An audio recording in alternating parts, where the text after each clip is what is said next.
Passage 19. I am delighted to release the first copy of the Indian Foreign Affairs Journal. I compliment the Association of Indian Diplomats for this initiative. I sincerely hope that your journal will be an important platform for free and informed discussion on foreign policy and international affairs.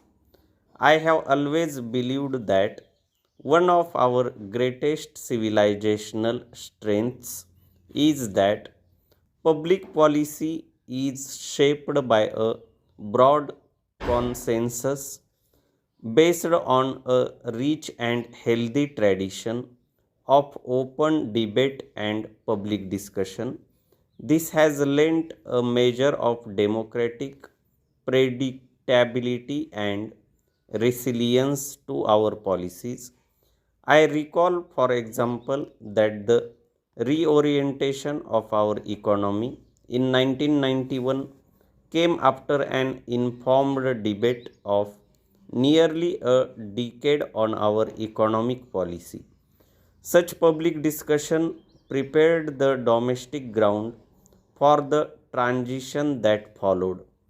It was as a result of this broad based consensus that there has been continuity in our economic policy since 1991. Despite many changes in government, such has also been the case with our foreign policy.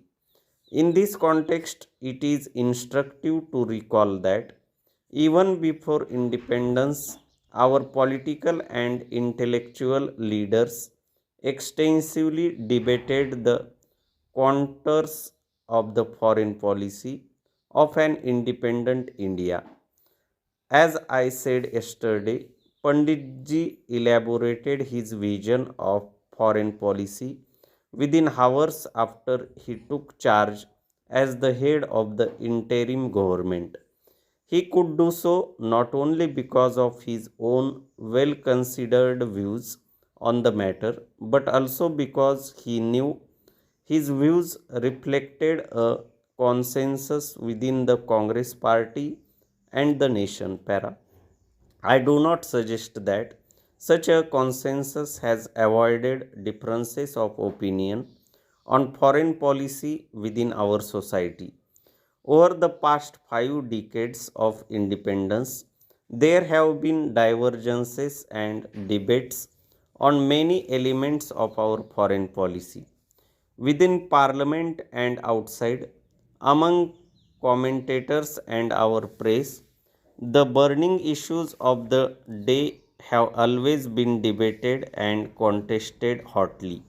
However, what has remained constant has been a basic understanding across the political spectrum on core elements of our foreign policy.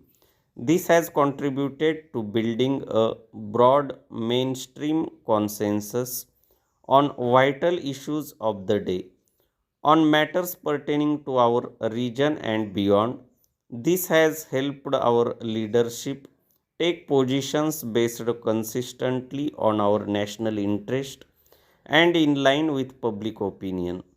Consequently, the philosophy of non alignment was based on the principle that we were aligned only with our values and our enlightened national interests.